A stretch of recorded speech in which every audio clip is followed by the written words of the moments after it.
ओम शांति।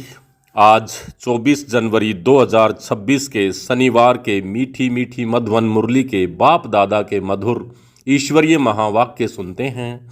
मीठे मीठे प्यारे प्यारे बाप दादा ने कहा, मीठे बच्चे, बाप तुम्हें जो पढ़ाते हैं वह बुद्धि में रख सबको पढ़ानी है। हर एक को बाप का और सृष्टि चक्र का परिचय देना है। मीठे बच्चे, बाप जो तुम्हें पढ़ाई पढ़ाते हैं वह बुद्धि में रख सबको पढ़ानी है। हर एक को बाप का और सृष्टि चक्र का परिचय देना है। प्रश्न है, आत्मा सतयुग में भी पार्ट बजाती और कलयुग में भी, लेकिन अंतर क्या है? उत्तर है, सतयुग में जब पार्ट बजाती है तो उसमें कोई पाप कर्म नहीं होता है। हर कर्म वहाँ अकर्म हो जाता है क्योंकि रावण नहीं है। फिर कलयुग में जब पार्ट बजाती है तो हर कर्म विक्रम पाप बन जाता है क्योंकि वहाँ विकार हैं। अभी तुम हो संगम युग पर, तुम्हें सारा ज्ञान है। ओम शांति। अब यह तो बच्चे जानते हैं कि हम बाबा के सामने बैठे हैं। बाबा भी जानते हैं बच्चे हमारे सामने बैठे हैं। यह भी तुम जानते हो कि बाप हमको शिक्षा देते हैं जो फिर औरों को देनी है। पहले पहले तो बाप का ही परिचय देना है क्योंकि सब बाप को और बाप की शिक्षा को भूले हुए हैं। अभी जो बाप पढ़ाते हैं यह पढ़ाई फिर 5000 वर्ष के बाद मिलेगी। यह ज्ञान और कोई को है नहीं। मुख्य हुआ बाप का परिचय। फिर यह भी समझाना है कि हम सब भाई भाई हैं। सारी दुनिया की जो सब आत्माएं हैं सब आपस में भाई भाई हैं। सब अपना मिला हुआ पार्ट इस शरीर के द्वारा बजाते हैं। अब तो बाप आए हैं नई दुनिया में ले जाने के लिए, जिसको स्वर्ग कहा जाता है। परंतु हम सब भाई पतित हैं, एक भी पावन नहीं। सभी पतितों को पावन बनाने वाला है ही एक बाप। यह है ही पतित और विकारी भ्रष्टाचारी रावण की दुनिया। रावण का अर्थ है 5 विकार। 5 विकार स्त्री में, 5 विकार पुरुष में। बाबा बहुत सिंपल रीति करके समझाते हैं, तुम भी ऐसे समझा सकते हो। तो पहले पहले यह समझाओ कि हम आत्माओं का वह बाप है। हम सब ब्रदर्स हैं। पूछो यह ठीक है? लिखो हम सब भाई भाई हैं। हमारा बाप भी एक है। हम सब सोल्स का वह है सुप्रीम सोल, उनको फादर कहा जाता है। यह पक्का पक्का बुद्धि में बिठाओ तो सर्वव्यापी आदि पहले निकल जाए। अलफ पहले पढ़ना है, बोलो वह अच्छी रीति बैठ लिखो। आगे सर्वव्यापी कहता था, अब समझता हूँ कि सर्वव्यापी नहीं है। हम सब भाई भाई हैं। सब आत्माएं कहती हैं गॉड फादर, परम पिता परमात्मा। पहले तो यह निश्चय बिठाना है कि हम आत्मा हैं, परमात्मा नहीं हैं। न हमारे में परमात्मा व्यापक है, सब में आत्मा व्यापक है। आत्मा शरीर के आधार से पार्ट बजाती है, ये पक्का कराओ। अच्छा, फिर वह बाप सृष्टि के आदि मध्य अंत का ज्ञान भी सुनाते हैं। और तो कोई भी जानते नहीं है कि सृष्टि चक्र की एज कितनी है। बाप ही टीचर के रूप में बैठ समझाते हैं। लाखों वर्ष की तो बात ही नहीं है। यह चक्र अनादि एक्यूरेट बनाया है, इसको जानना पड़े। सतयुग त्रेता पास्ट हुए, नोट करो। उसको कहा जाता है स्वर्ग और सेमी स्वर्ग। जहाँ देवी देवताओं का राज्य चलता है वह 16 कला, त्रेता है 14 कला। धीरे धीरे कलाएं कम होती जाती हैं। दुनिया पुरानी तो जरूर होगी ना। सतयुग का प्रभाव बहुत भारी है। नाम ही है स्वर्ग, हेवन, नई दुनिया। उसकी ही महिमा करनी है। नई दुनिया में है ही एक आदि सनातन देवी देवता धर्म। पहले बाप का परिचय, फिर चक्र का परिचय दिया जाता है। चित्र भी तुम्हारे पास हैं निश्चय कराने के लिए। यह सृष्टि का चक्र फिरता रहता है। सतयुग में लक्ष्मी नारायण का राज्य था। त्रेता में राम सीता का राज्य था। यह हुआ आधा कल्प, 2 युग पास्ट हुए। फिर आता है द्वापर, फिर कलयुग। द्वापर में रावण राज्य शुरू होता है। देवता वाम मार्ग में चले जाते हैं तो विकार की सिस्टम बन जाती है। सतयुग त्रेता में सब निर्विकारी रहते हैं। एक आदि सनातन देवी देवता धर्म रहता है। चित्र भी दिखाना है, ओरली जबानी भी समझाना है। बाप हमको टीचर बन ऐसे पढ़ाते हैं। बाप अपना परिचय खुद ही आकर देते हैं। खुद कहते हैं मैं आता हूँ पतितों को पावन बनाने के लिए। तो मुझे शरीर तो जरूर चाहिए, नहीं तो बात कैसे करूं। मैं चैतन्य हूँ, सत्य हूँ और अजर अमर अविनाशी हूँ। आत्मा सतो रजो तमो में आती है, आत्मा ही पावन और पतित बनती है। इसलिए कहा जाता है पतित आत्मा पावन आत्मा। आत्मा में ही सब संस्कार हैं। पास्ट के कर्म व विकर्म का संस्कार आत्मा ले आती है। सतयुग में विकर्म होते ही नहीं। कर्म करते हैं, पार्ट बजाते हैं, परंतु वह कर्म अकर्म हो जाता है, उसका कोई पाप पुण्य नहीं बनता है। गीता में भी अक्सर है, अभी तुम प्रैक्टिकल में समझ रहे हो, जानते हो बाबा आया हुआ है पुरानी दुनिया को बदलने, नई दुनिया बनाने। जहाँ कर्म अकर्म हो जाते हैं उसको इस सतयुग कहा जाता है, और फिर जहाँ सब कर्म विक्रम होते हैं उसको कलयुग कहा जाता है। तुम अभी हो संगम पर। बाबा दोनों तरफ की बात समझाते हैं। सतयुग त्रेता तो है पवित्र दुनिया, वहाँ कोई पाप होता नहीं। जब रावण राज्य शुरू होता है तब ही पाप होते हैं। वहाँ 5 विकार का नाम नहीं होता है। चित्र तो सामने है, राम राज्य और रावण राज्य। बाप समझाते हैं यह पढ़ाई है, बाप के सिवाय और कोई नहीं जानता। यह पढ़ाई तो तुम्हारी बुद्धि में रहनी चाहिए। बाप भी याद आता है तो चक्र भी बुद्धि में आता है, सेकंड में सब याद आ जाता है।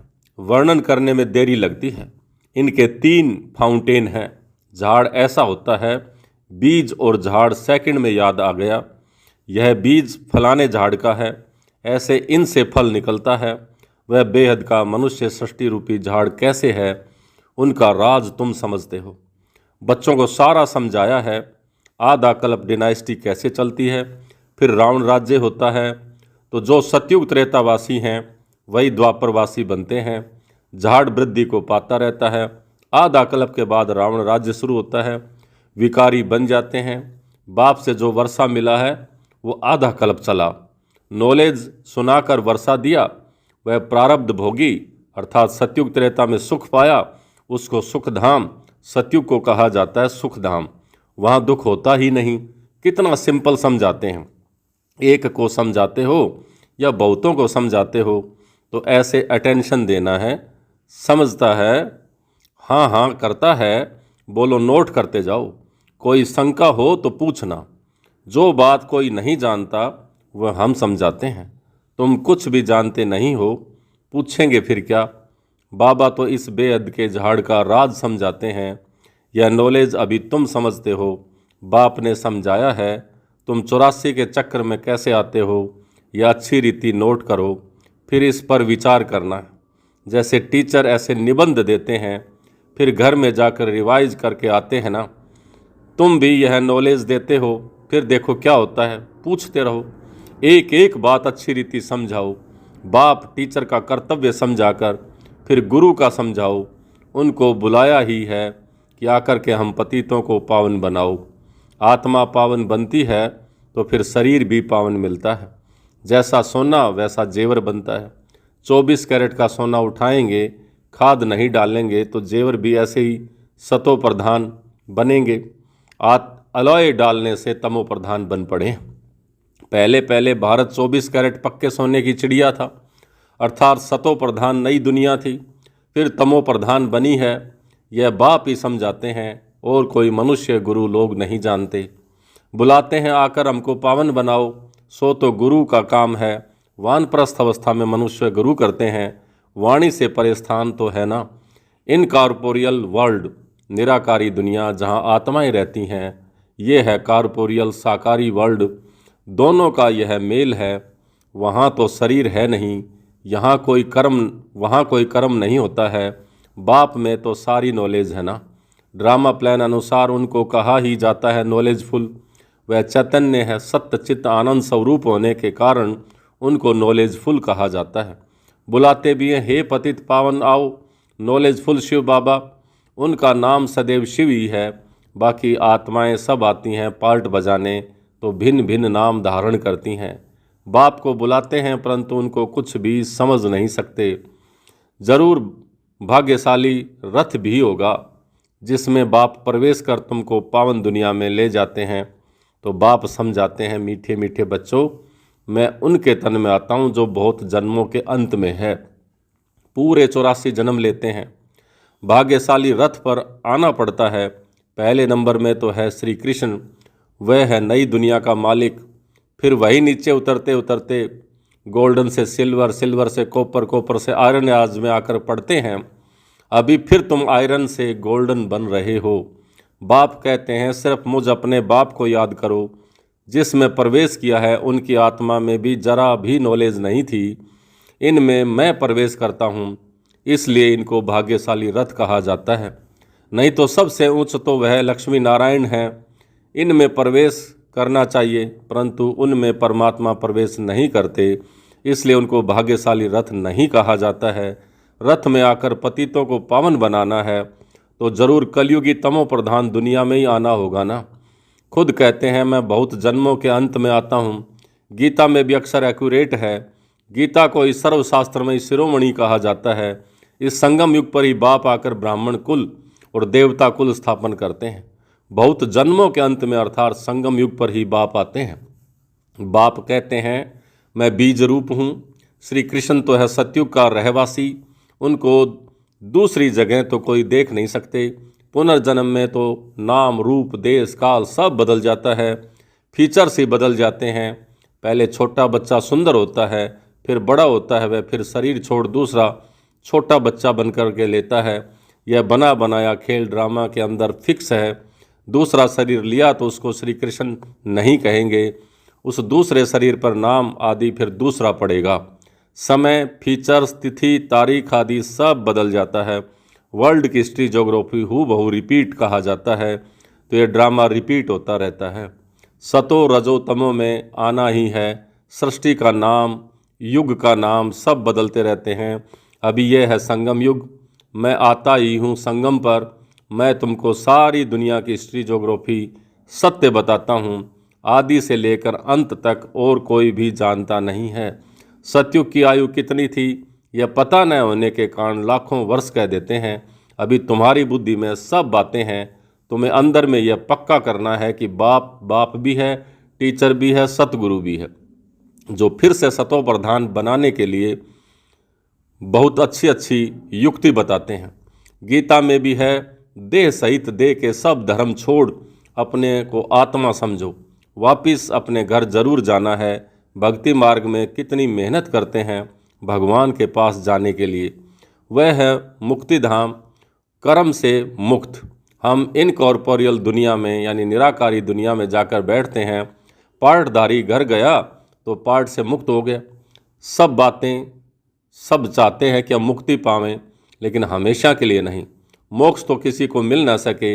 यह ड्रामा अनादि अविनाशी है। पार्ट में तो आना पड़ता है। कोई कहे कि ये पार्ट आने जाने का हमको पसंद नहीं है, परंतु इसमें कुछ कर नहीं सकते हैं। यह अनादि ड्रामा बना हुआ है। एक भी मोक्ष पा नहीं सकते हैं। वह सब है अनेक प्रकार की मनुष्य मतें। यह है श्रीमत श्रेष्ठ बनाने के लिए। मनुष्य को श्रेष्ठ नहीं कहेंगे, देवताओं को श्रेष्ठ कहा जाता है। उन्हों के आगे सब नमन करते हैं तो वह श्रेष्ठ ठहरे ना। श्री कृष्ण देवता है, बैकुंठ का प्रिंस है। वो यहाँ कैसे आएंगे न उसने गीता सुनाई है। शिव के आगे जाकर के कहते हैं हमको मुक्ति दो। वह तो कभी जीवन मुक्त जीवन बंधन में आते ही नहीं हैं, इसलिए उनको पुकारते हैं मुक्ति दो। जीवन मुक्ति भी वह देते हैं। अच्छा, मीठे मीठे सिकली दे बच्चों प्रति माता पिता बाप दादा का याद प्यार और गुड मॉर्निंग। रूहानी बाप की रूहानी बच्चों को नमस्ते। हम रूहानी बच्चों की रूहानी बाप दादा को याद प्यार, गुड मॉर्निंग और नमस्ते। नमस्ते मीठे बाबा, बहुत बहुत शुक्रिया आपका। धारणा के लिए मुख्य सार। पहला, हम सब आत्मा रूप में भाई भाई हैं। यह पाठ पक्का करना और कराना है। अपने संस्कारों को याद से संपूर्ण पावन बनाना है। दूसरा, 24 कैरेट सच्चा सोना सतो प्रधान बनने के लिए कर्म अकर्म विक्रम की गुह्य गति का बुद्धि में रख अब कोई भी विक्रम नहीं करना है। आज का वरदान, घबराने की डांस छोड़ सदा खुशी की डांस करने वाले मास्टर नॉलेजफुल भवै। घबराने की डांस छोड़ सदा खुशी की डांस करने वाले मास्टर नॉलेजफुल भव। जो बच्चे मास्टर नॉलेजफुल हैं वह कभी घबराने की डांस नहीं कर सकते। सेकंड में सीढ़ी नीचे, सेकंड में ऊपर। अब यह संस्कार चेंज करो तो बहुत फास्ट जाएंगे। सिर्फ मिली हुई अथॉरिटी को, नॉलेज को, परिवार के सहयोग को यूज करो। बाप के हाथ में हाथ देकर चलते रहो तो खुशी की डांस करते रहेंगे। घबराने की डांस हो नहीं सकती, लेकिन जब माया का हाथ पकड़ लेते हो तब वह घबराने की डांस होती है। आज का स्लोगन, जिनका संकल्प और कर्म महान है वही मास्टर सर्वशक्तिवान है। जिनका संकल्प और कर्म महान है वही मास्टर सर्वशक्तिवान है। अव्यक्त इशारे। इस अव्यक्त मास में बंधन मुक्त रह जीवन मुक्त स्थिति का अनुभव करो। मास्टर त्रिकालदर्शी बनकर हर कर्म हर संकल्प करो, वह वचन बोलो तो कोई भी कर्म व्यर्थ व अनर्थ वाला नहीं हो सकता। त्रिकालदर्शी अर्थात साक्षीपन की स्थिति में स्थित होकर इन कर्मेंद्रियों द्वारा कर्म करेंगे तो कर्म के वशीभूत नहीं होंगे। सदा कर्म और कर्म के बंधन से मुक्त बन अपनी ऊंची स्टेज को प्राप्त कर लेंगे। अच्छा, ओम शांति।